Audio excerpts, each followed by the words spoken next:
bound by betrayal. What would you do if the very man who once abandoned you in your darkest moments suddenly became the husband your family forced upon you? For Amaka, the nightmare is real. A failed business deal, an unexpected betrayal, and a marriage contract with the one man she swore never to forgive. Amaka sat quietly in her father's living room, the sound of the ticking wall clock almost louder than her own heartbeat. She had just returned from work when her father summoned her, his voice unusually stern. She didn't expect the bombshell he was about to drop.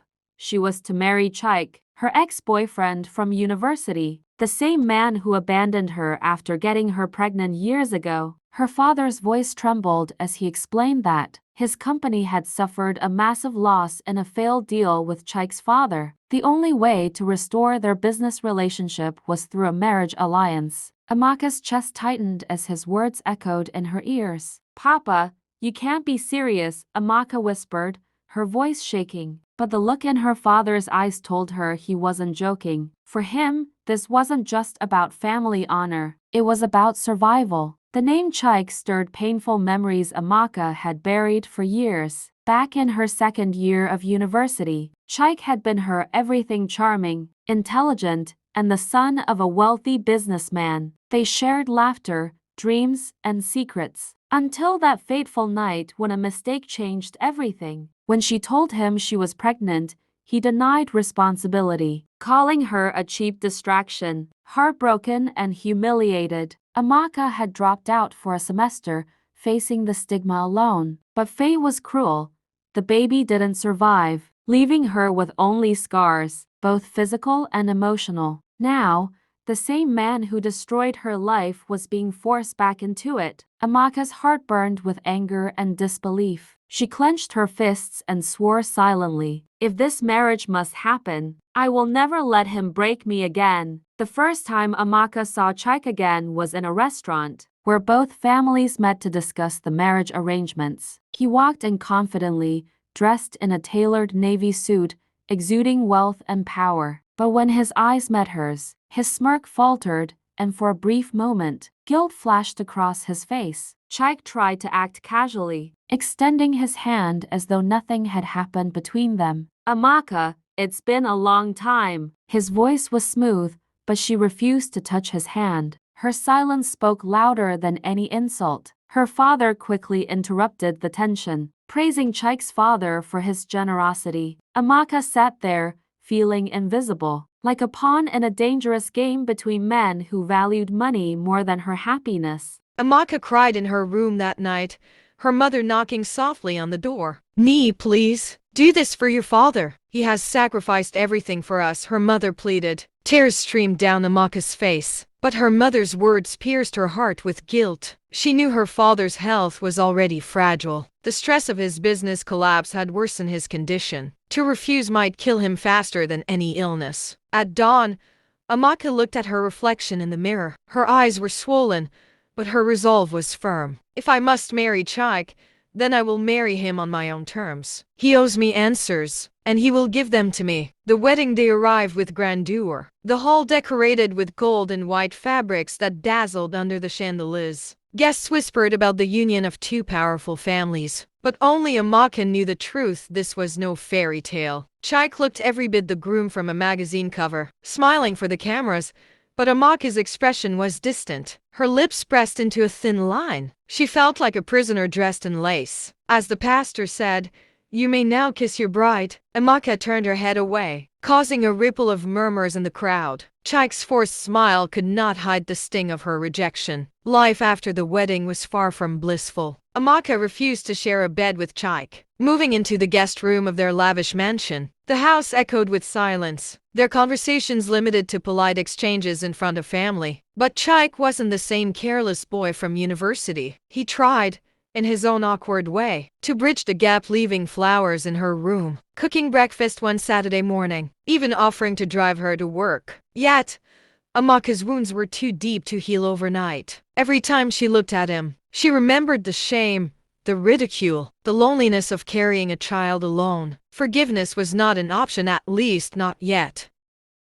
One night, Amaka overheard a heated argument between Chike and his father, Mr. Okafor's booming voice shook the walls. You better make this marriage work. We can't afford another scandal after your university disgrace. The word disgrace lingered in Amaka's mind. She realized Chike's father wasn't just saving her father's business. He was also controlling Chike's life. For the first time, Amaka wondered if Chike was also trapped in his own way. The thought unsettled her heart, though she refused to admit it. Chapter 8. The Unexpected Confession. One rainy evening, Chike knocked on her door. His eyes filled with an honesty she hadn't seen before. Amaka, I know you hate me. You have every right to. But I need you to know. I never wanted to abandon you back then.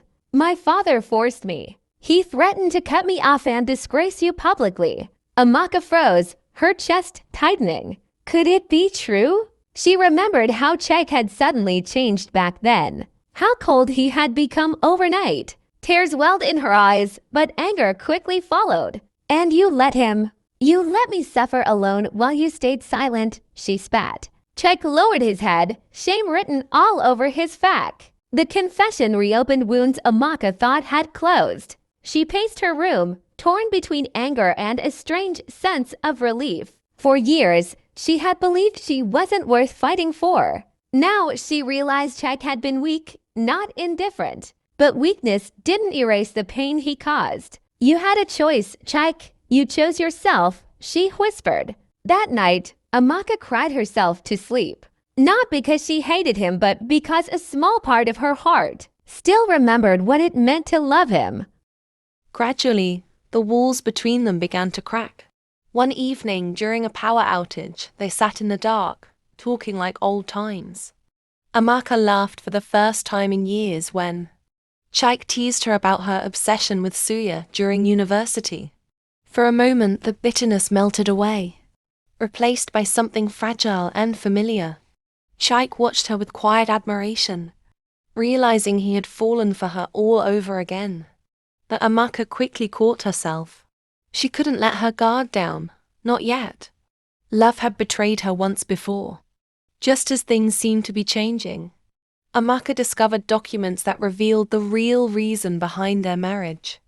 Chike's father had planned it all, not just to save her father's company, but to gain access to Amaka's late grandfather's land, a property worth millions.